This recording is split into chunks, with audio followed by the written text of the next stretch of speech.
Votre attention s'il vous plaît. Cet élément est en ligne là. Contactez-nous pour savoir s'il est aussi disponible en la langue de votre préférence. Veuillez aussi noter qu'il est en audio uniquement, dépourvu de ce fait d'image originaire. Christ Equality Foundation, organisme international d'évangélisation, et sa rubrique « Pasteur et thème » vous présente cette vidéo, en accord avec le prophète Médar Kiala, ministre de l'Évangile éternel. Suivez-le tous les jours sur christequality.com et sur évangileéternel.com. Là, vous y trouverez de manière ordonnée tous ces enseignements disponibles en texte, en audio, en vidéo et en direct à notre web radio et télé. Surtout, ne partez point sans souscrire à l'une de nos chaînes YouTube qui correspond à votre version linguistique. Souscrivez s'il vous plaît. Tous les enseignements du prophète Médar Kiala sont disponibles sur christequality.com/medarkiala.html. Bonne édification au nom de notre commun Seigneur et Dieu Jésus-Christ. Amen. 3. Genèse 3, verset 1er. Na Genèse 3, verset 15e. Tozolo verasir, le serpent était le plus rusé parmi tous les bêtes de champ. Fait Tozozoa, Genèse 3, 15. Le Seigneur a le bisaki serpent à commettre inimitié entre le serpent et la femme. Totangi nano na kombo na Yesu Christ. Amen. Genèse chapitre 3e. À partir du verset 1er. Peut-être sous verset 15e. Nous lisons au nom du Seigneur Jésus-Christ. Amen. Le serpent était le plus rusé de tous les animaux des champs que l'Éternel Dieu avait fait. Il dit à la femme, Dieu a-t-il réellement dit, vous ne mangerez pas de tous les arbres du jardin? Donc, l'enseignement n'a toujours n'est tout en verset 15e. Je mettrai inimitié entre toi et la femme, entre ta postérité et sa postérité. Celle-ci t'écrasera la tête et tu lui blesseras les talons. Que Dieu ajoute des bénédictions à cette lecture. Amen. Tozo kene malembe toza presete. Poto kozalaka tango nyonso na etando ya radio, tango nyonso na ngolu ya Nzambe. Lolenge kolo azali kopesa biso ngolu. Donc totangi déjà awa na radio Liberté maintenant. Genèse 3 verset 1er. Totangi aussi Genèse 3 verset 15e. Na Genèse 3 verset 1er. Na lobaki boye na zande konabino. Toza biso nyonso ba frère. Toza na ba Bible. Tanga bien verset 1er. Ngape na tangi. Yo pe tanga. Soki balobili plus risé. Cela veut dire ba batikali baza ba risé. Wana bazolo be la superlatif. Plus risé. Donc, natali sakiboy.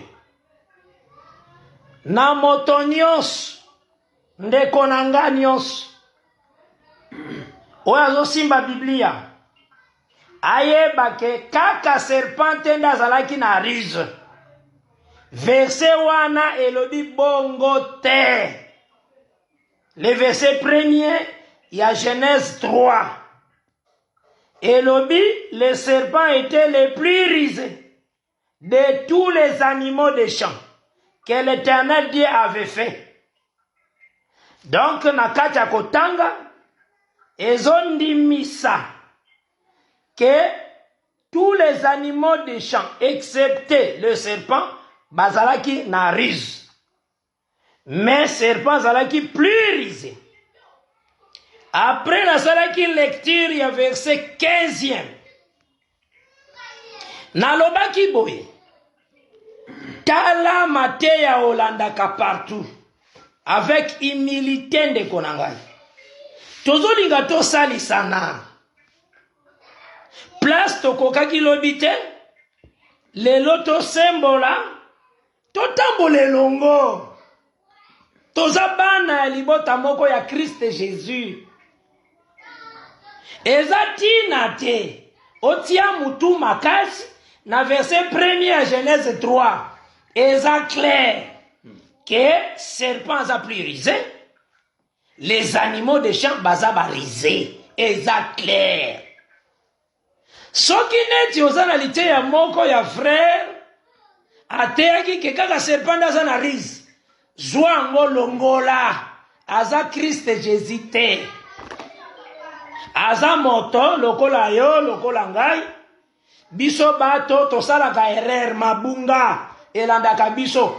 Boa qualité ya wana. O ezolo bakaka ke serpent kaka ye moko azalaki na rise. Boa kango. Longola ngo. Nde nazwaki verset 15e. Le Seigneur a dit sa serpent. Je mettrai inimitié entre toi, serpent, et la femme. Entre ta postérité et sa postérité.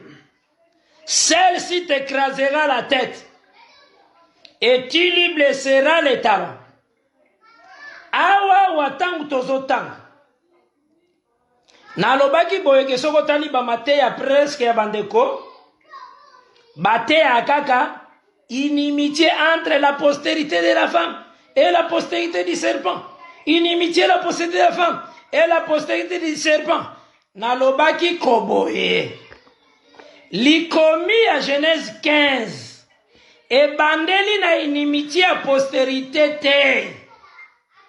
Ezo bandela na inimitié ya serpent na Eve. Yango nalobaki. Tango natali Genèse 4. Genèse 5. Place on amoni. Kombo ya Eve et se répéter. Oyo bazolobela na femme ya Adam. Genèse 4 d'abord, Genèse 5. Awanan physiquement. Nga natali. Namoni inimitié ya Eve te. Na serpent. Nde nasenga ki lisungi.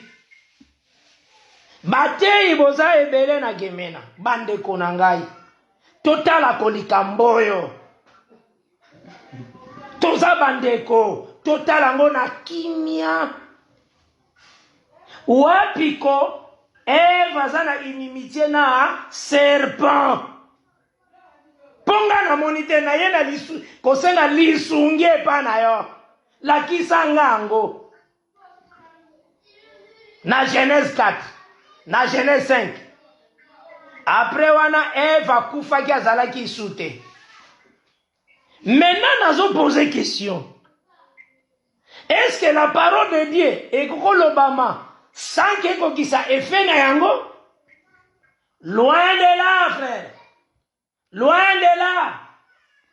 Bible ebisi biso na Psaume 33. À partir du verset 9e. Je lis au nom de Jésus-Christ. Amen. Psaume 33, à partir du verset 9e.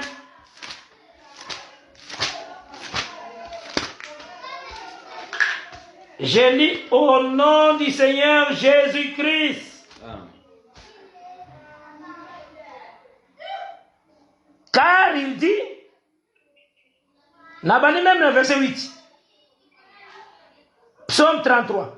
Que toute la terre craigne l'Éternel. Que tous les habitants du monde tremblent devant lui. Car il dit, et la chose arrive. Il ordonne, et elle existe. L'Éternel renverse les desseins des nations. Il anéantit les projets des peuples. Les desseins de l'Éternel subsistent à toujours. Et les projets de son cœur, de génération en génération.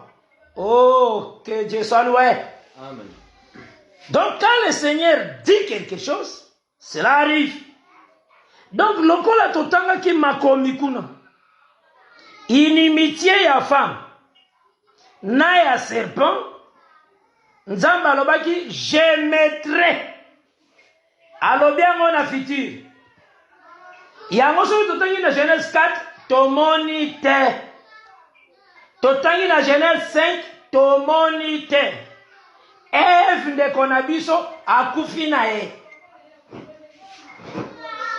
Akufi na ye sanke tomona esika inimitié ya ye mwasi na serpent. Homme frère. Est-ce que Nzambe azalaki kolobela kaka mwasi afadaki azalaki ne wana? Eve atelemaki wana? Voilà la question. Nde yango nde tozokende kotambola totalisaki na Habakkuk chapitre 2e na émission elekaki. Habakkuk na chapitre 2e tozwaki likomi ya Nzambe tolobaki solo boye. Tobandi à partir du verset 1er. J'étais à mon poste et je me tenais sur la tour.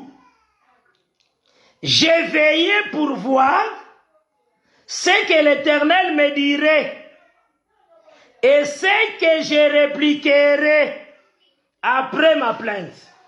Na comme na verset 2, il y a Habakkuk 2. L'Éternel m'adressa la parole et il dit, écris la prophétie, grave-la sur des tables, afin qu'on la lise couramment, car c'est une prophétie dont le temps est déjà fixé. Elle marche vers son terme. Si elle tarde, attends-la, car elle s'accomplira. Elle s'accomplira certainement. Alléluia. La prophétie marche, mon bien-aimé. N'a eu un exemple dans la Bible. Quand Pierre a prêché la parole, un exemple parmi les exemples. Pierre a prêché la parole. Dans Actes chapitre 2e. Azolo baboye. Total à la manière la prophétie marche. Azoe bisaba israélite. Wana on noté verset 22. Ti même na verset 36.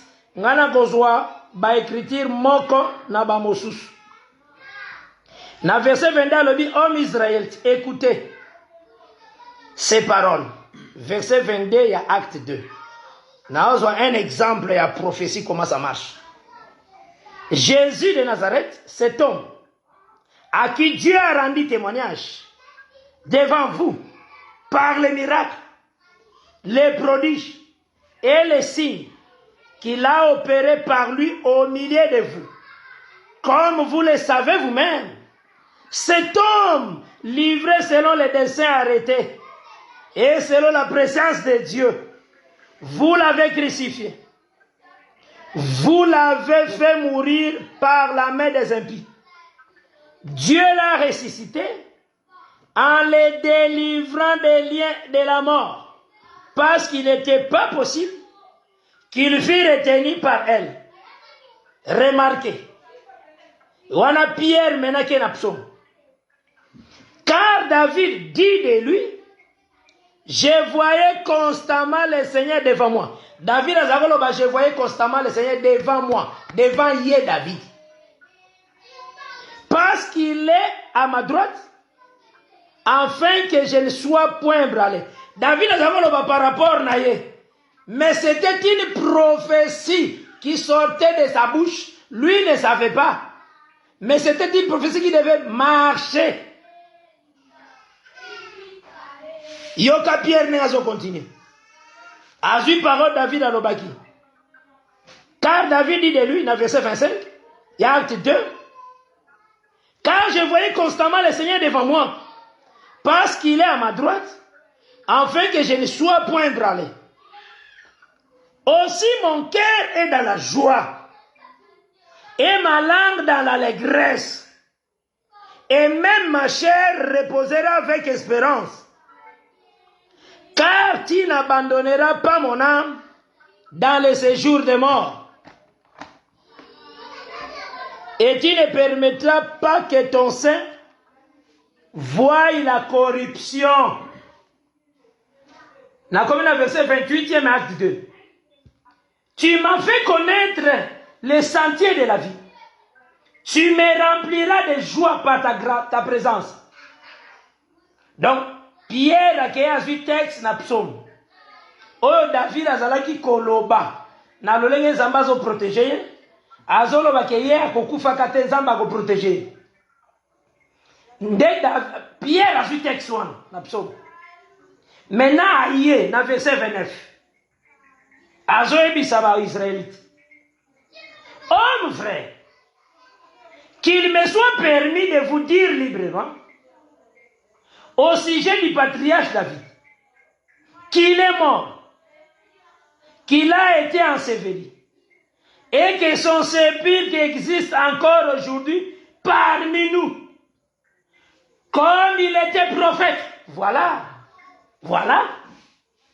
comme il était prophète, et qu'il savait que Dieu lui avait promis, avec serment, de faire asseoir un de ses descendants sur son trône. C'est la résurrection de Christ qu'il a prévu et annoncé en disant qu'il ne serait pas abandonné dans le séjour des morts et que sa chair ne verrait pas la corruption. Tu vois dans un autre exemple. Donc, effectivement, David a zakoloba na yebo ya solo baba tubasoka David a beaucoup fateza ba kobatele. David vraiment David bana na yeba kosalaka jamais orphelin. Pour outi koyemba récemment que ya beaucoup fateza mbaso batela yi. En tout cas David. Ba koboye bisabiba na David en tout cas bino nzamba sali malamu hein. Papa na bino akokufaka te. Ozomo, papa na bino akokufaka te.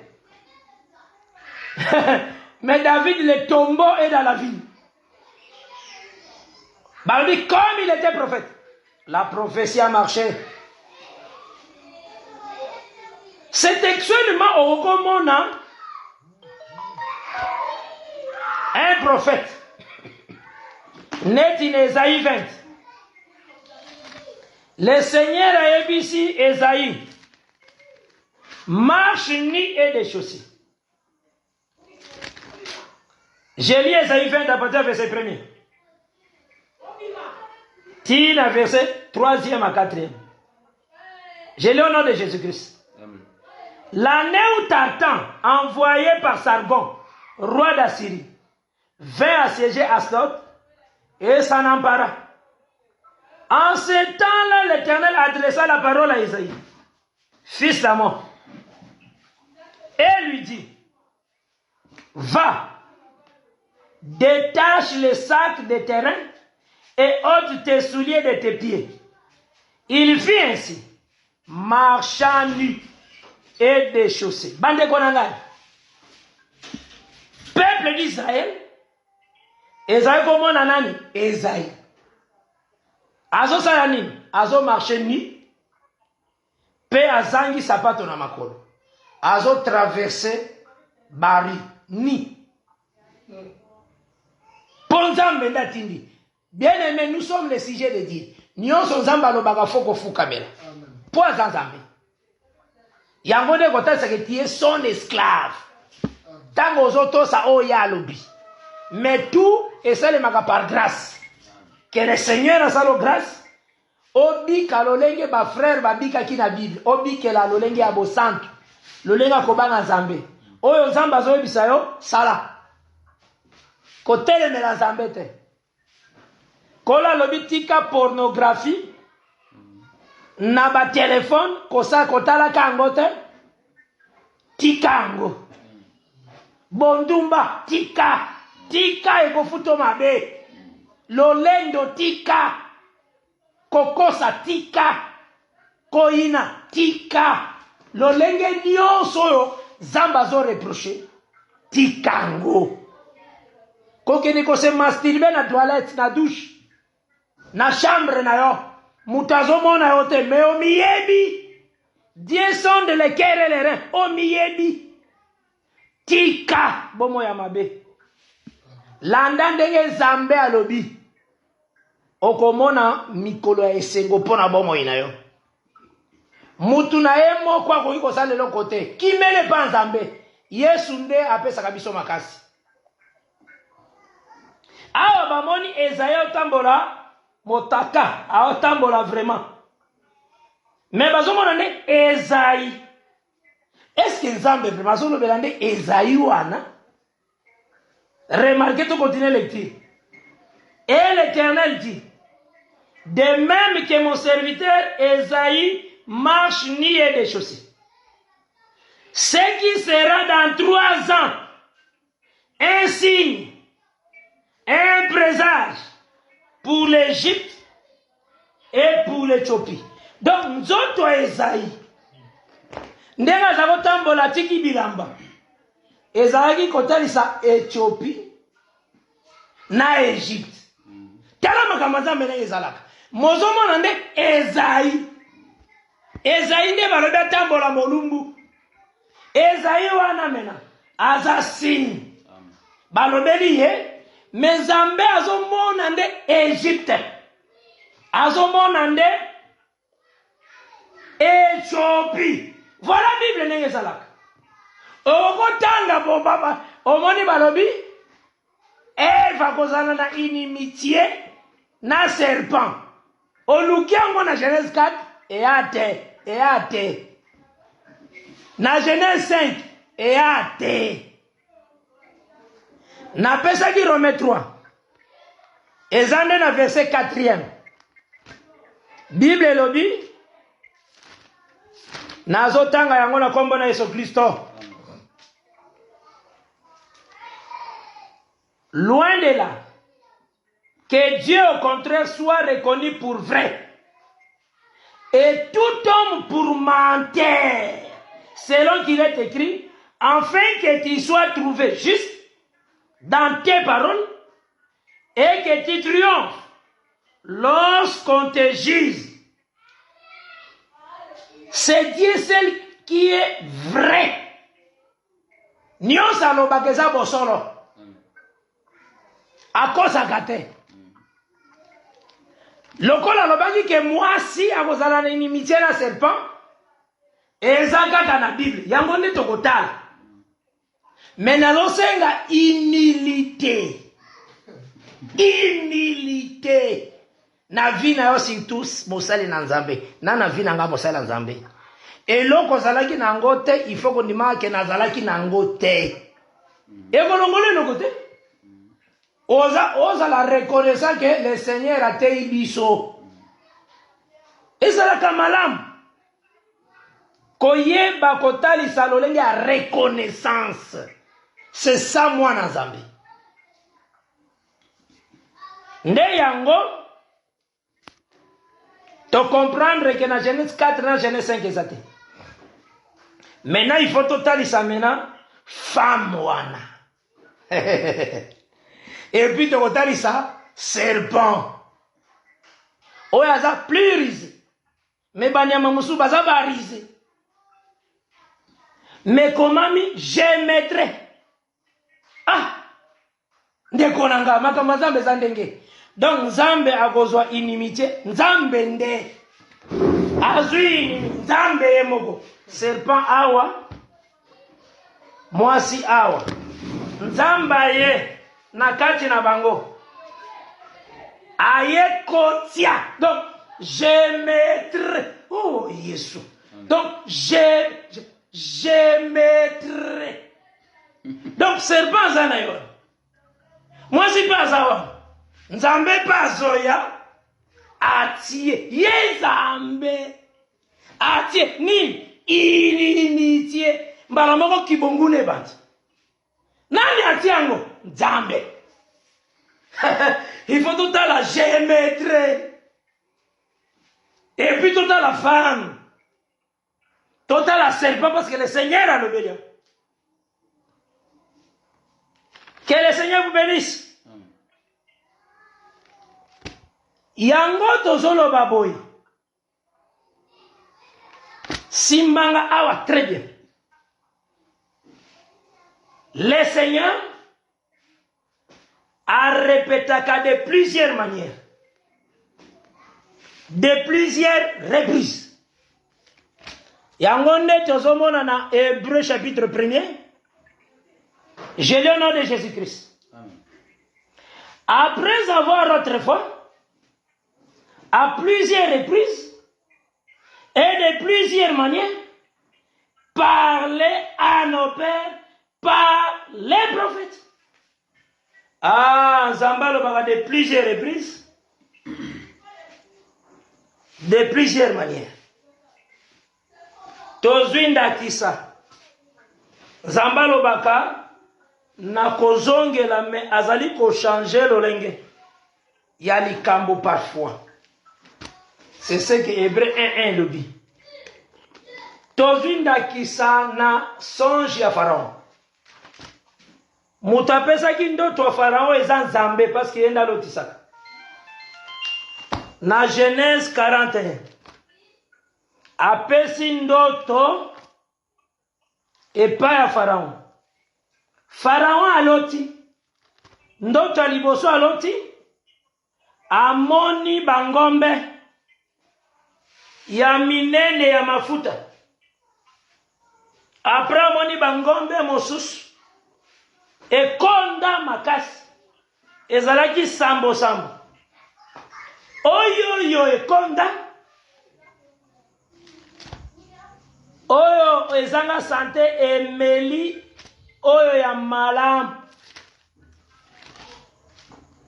Après asutuki na pongi na ye. Alali lisusu. Tango alali. Aloti. Amoni ba epi. Neti ba plante. Amoni ezalaki ya kitoko. Sam. Amoni pe ba epi. Oyo ezalaki ya mabe. Sam. Elei emeli oyo ezalaki ya malamu. Après ramuki. Ayebisi ba sage na ye. Sage ata moko apesi réponse te. Mbala moko et chanson à se souvenir na Joseph après 2 ans. Babengi Joseph. Tangu Joseph aye, Pharaon a raconté songe na ye. Tangu a raconté songe na ye, yoka eloko Joseph azolo. Na verset 25, na verset 32e. Joseph dit à Pharaon, ce qu'a songé Pharaon est une seule chose. Dieu a fait connaître à Pharaon ce qu'il va faire. Voilà verset 25. Il y a Genèse 41. Nakeina verset 32e. Toujours il y a Genèse 41. Si Pharaon a vu les songes, c'est répété une seconde fois. Oh Jésus. C'est que la chose est arrêtée de la part de Dieu. Et que Dieu se hâtera de l'exécuter. Bye. Donc, Soko zwi ndoto mibale ya Pharaon. Auquel dans la faculté à sciences, pas d'étudiant. Au PC, on va professeur. Bakoye Bisayo, bon, ils ont des choses différentes. Parce que sans Jaliboso, aloti Banyama, bon, Banyama Eza, na pour la zoologie. Parce que zoologie est une science qui étudie les animaux. Mais d'autres amis balé aloti Banzete. Alors, Banzete, ça peut courir et ça botanique. La science qui étudie des plantes. Voilà. Au moins, ils ont un passage du monde. Bagonda, ils savent que non. Ils allient des choses. Maintenant, quand Joseph a eu la faculté de Dieu, Amen. avec l'esprit de Dieu, alléluia. Yes, ça, mon ami. Atali d'autres ici, c'est qu'a rêvé Pharaon est une seule chose. Amen. Est une seule chose. Yogani na lobi na verset 35. Na 32 gouttes. Si Pharaon a vu les songes, c'est répété une seconde fois. Donc, Zamba Gozo Nyama a répété en forme en zété. C'est ça la Bible. Maintenant, on va na mutumususu. Alingi ako kakoteya arbre connaissance du bien et du mal. Avec concordance. Na téléphone si tout n'est pas sur iPad. Azo mona kama yena aveni. Yena iPad. Wana je a claqué concordance. Abimisi vache. Ou bien abimisi la concordance. Atali arbre. Azu ba arbre nyonso, arbre na Bible. Poni alingate arbre. A commis arbre. Dieu a échappé. Zamba kubosa na arbre. Mais tant qu'il faut répéter la suite à temps. Abibise mon affaire de moussous. Mais d'abord c'est ça, arbre physique. Mais tant qu'il faut répéter. Abibise mon affaire de moussous. Ezandenge Zambé a bomba makambo na na Biblia. Afin que les sages du monde va comprendre makambo Zambé. Paul a dit hein. Si tu veux comprendre les choses de Dieu, il faut devenir d'abord fou. Amen. Au kitanano. Ne Zamba représente sagesse là. Donc yango na lobi awa na zui texte oponani. Ezane tindakisa. Nzambe azalaki na jardin d'Eden. Oyo atiaki Adam na Ève. Mais à répéter jardin d'Eden na Bible. Bien aimé. Nakati nango komona Ève. Okomona Ève. À répéter. Pona yebisi bino ke otali na Genèse 4 inimitié wana eate. Maintenant, si Mangana n'a malam par la grâce de Dieu, que Zambé a choisi un homme appelé Abraham. Dans Genèse 12. Alors, Abraham, quitte ton pays, quitte ta patrie, va dans les pays que je te montrerai. Wana foye baboyeke Abraham azalaki neti répétition ya Adam. Lolenge Nzambe asalaki ya Adam. Azuye amemi Adam ati na kati ya jardin d'Eden. Mufwana moni asali Adam amemi Adam ti na kati ya jardin d'Eden. Yango nde yoko répéter na Genèse 12. Va dans les pays que je te montrerai. C'est la main de l'Éternel qui a conduit Abraham. Wana Abraham a la répétition à Adam. Zambazo que le repère ça est terre. Terre on est ça comme le jardin d'Éden. Voilà la Bible. Maintenant, on a eu un témoignage. Que ma belle aux ambassadeurs qui Abraham, et si Jacob azalaki, et si Isaac azalaki, et si bana na bango bafanda, et zaka signe ya jardin d'Éden. Répétition à jardin d'Éden. Et libota wana Israël, azana tango wana lokola Eve. Eve. Que Dieu soit loué. Nazuba texte. Joël 2. Verset 3e.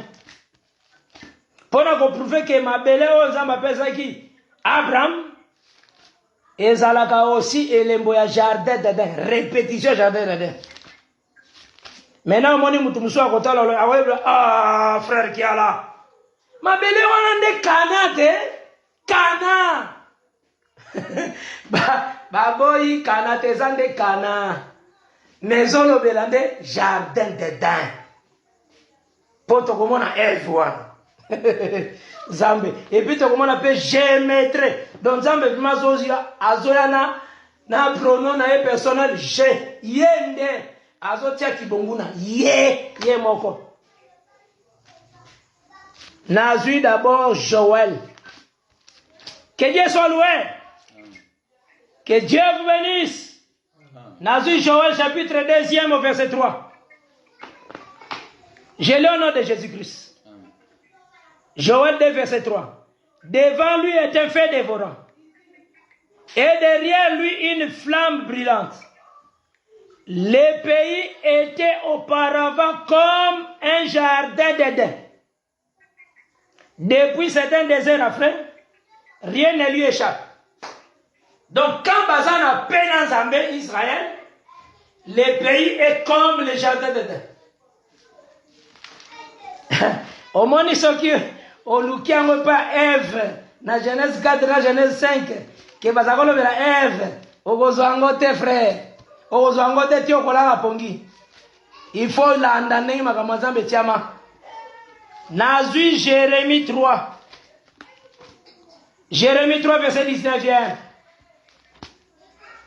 Na Jérémie 3e au verset 19e. L'Anzambe a sili que la ki Israël pour na mabenae. Nde azotali saeboy. Jérémie 3 au verset 19e. Je lis au nom de Jésus-Christ. Je disais, comment te mettrai-je parmi mes enfants? Et te donnerai-je un pays de délices. Voilà. Délices, c'est Éden. Donc, ma belle, on a la promesse. Et ça ma pays de délices. Un héritage le plus bel ornement des nations. Je disais, tu m'appelleras mon père et tu ne te détourneras pas de moi. Alléluia. Voilà. La terre que le Seigneur a prometté à Abraham, avec un pays de délices, ou bien pays Éden, Éden. Ah! Le connaissez Éden? Mon fan de Nango est Adam. Mon fan de Nango est Ève. Oh Jésus. Merci Seigneur. Merci Jésus pour la parole. Merci Seigneur pour la grâce. Merci pour la makambozo pesabiso. Nous t'aimons à genoux par ta grâce. Oh Jésus, merci. Cela veut dire que tant aux hommes, peuple d'Israël, peuple à Zouakapé, Kombo, Yamabele. Ozola na malam, na Bible bazali na biti, bazui, monto, neti Kombo na Enoch, bapesi mpe ville kombo Enoch. Donc mabele wana ekomi Enoch, ye pas Enoch. Amen. La Bible eza ndenge wana mpe. Lolenge moko ozomona Eden eza aussi ezobengama aussi peuple wana comme jardin d'Eden, comme le peuple d'Eden. Nyonso tokotambola nango na malembe. Nzambe akoyeba kosunga biso makasi. Yango ko remarqué.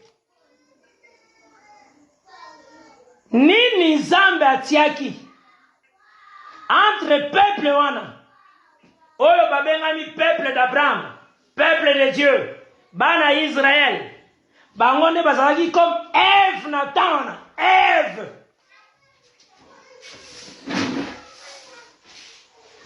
Le Seigneur alobaki akotia inimitié entre serpent na Ève. Voilà, Nathalie Sivino que Ève, en continuité à la Bible, ils ont comme Israël. Nde okotala, je mettrai inimitié. Inimitié. Oyo Nzamba yaki na yango. Oyo créa bonguna. Na serpent. Et ça la loi de Dieu. Amen. La loi de Dieu. Amen. La loi de Dieu. Tant que même na vie na yo. Ozo koma na kibonguna na satana. Amen. Parce que Genèse 3:15 le dit Nzambe ndazo tia inimitié. Je mettrai. Amen. Tant que yango bonguna ya serpent na femme faut ça. À cause de l'eau atie wana je mettrai. Que Dieu soit loué. Amen. Yango ko remarqué. Zamba zwaki Abraham alongole na kata bikolo nyonso. Atie à part. Apesi sa parole. Parole azopesi wana. C'est ça, mettre l'inimitié entre ye na femme, donc ye na serpent. Ma génération na yenbana na yenyo so bazoya na sima. Genèse 18 elobi. Tokotambo nazota ça d'abord je mettrai. Na kopeso ba argument solide. Il y a jardin d'Éden comme peuple d'Israël, comme la terre d'Israël. À ce temps-là. Parce que dans la Bible, que c'est autant dans Genèse 4, et à terre, place Ève à inimitié, na serpent, et à terre. Écriture et à terre. Tant qu'on sur Genèse 18. Quand Zambé ayaki kotala Abraham, à partir du verset 17e. J'ai le nom de Jésus-Christ. Amen. Nazota la je mettrai. Oyo Nzamba kotia wana ekoma kibonguna entre serpent et femme. Ces hommes-là, on a dans le verset 16. Il y a Genèse 18. Ces hommes-là se levèrent pour partir. Et ils regardèrent du côté de Sodome. Abraham alla avec eux pour les accompagner. Alors l'Éternel dit, cacherai-je à Abraham ce que je vais faire? Abraham deviendra certainement une nation grande et puissante. Et en lui seront bénies toutes les nations de la terre. Dans le verset 19. Il y a Genèse 18.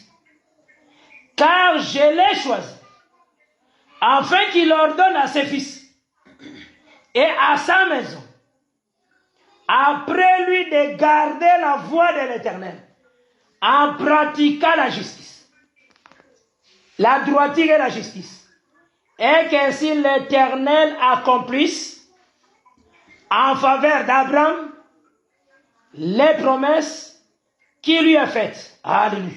Jésus. Remarquez, pendant qu'Abraham a inculqué, atia parole na fils. Fils peut atia mwana ba fils bakoya. Donc bazalaki na parole oyo ezako créer inimitié entre bango na serpent. Or na ebisaki bino na émission de kaki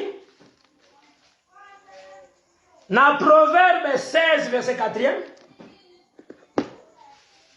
Dieu fait tout pour le but. Nzamba sala kaeloko nyonso na tina. Il faut ébande voir. Ces animaux, bazala qui signe à toutes les nations. Si Bible les a bon. Des animaux que tu as vus dans le champ. Bazala qui signe, il y a toutes les nations. C'est pourquoi, on peut remarquer dans Daniel 4, dans songe, il y a Nebuchadnezzar. Okende kotanga yango. Daniel 4. Amonaki grand arbre. Oyo sommet arbre, on les a touché les cieux. Et puis, animaux des champs, bazalaki koya kobomba manase ya ombre et arbre. Naba oiseau du ciel, les avoyons kofanda na arbre. Mais après Amoni, baye ko couper arbre. L'un de ceux qui fait l'arbre qui abattait l'arbre. Maintenant, ça vaut une explication. Daniel s'approche. Toujours dans Daniel 4. Aïe pour expliquer grand arbre. Alors, c'est toi Nebuchadnezzar. Après, alors, les animaux vont s'abriter. Nakati, naseya, il y a ombrage à arbre. Ce sont toutes les nations. Voilà. Ce sont toutes les nations. Il y a beaucoup remarqué que dans l'écriture de Dieu, nation nyonso etalisaka